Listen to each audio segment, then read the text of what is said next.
आला फाल्गुन महिना, आला होळीचा ग सण, झाला रंगाचा आठव, गेलं आनंदून मन. होळी सजवा सजवा, सडा सारवणदारी, फांदी चिरकुट बांधा, काळा रांगोळी साजरी. होळी पेटली पेटली, तिला दाखव आणि वद, घडा वाईटाचा भरे, झाला होलिकेचा वध.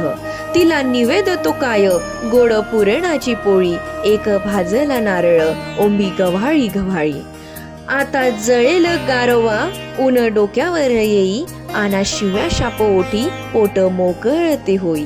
होळी पेटली पेटली, आला भैरवाचा टोळ, तमोगुण सारे जाळा, होळी दुर्गुणाचा काळ. होळी दुर्गुणाचा काळ.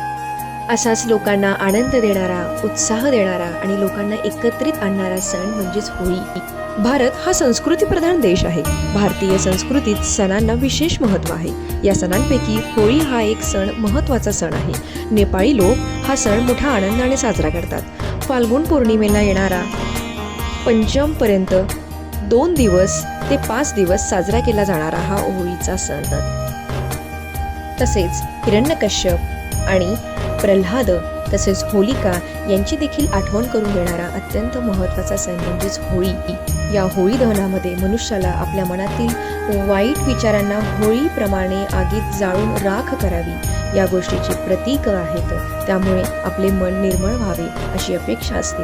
होळीच्या दुसऱ्या दिवशी वसंतोत्सवाचा प्रारंभ होतो. या आनंदात सगळे आप्तेष्ट मित्रमंडळी एकत्र येतात आणि वसंत पौर्णिमेला मात्र होळीचा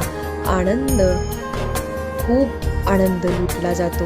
एकमेकांना रंग लावला जातो आणि त्याचप्रमाणे आनंद आणखी खुलवला जातो.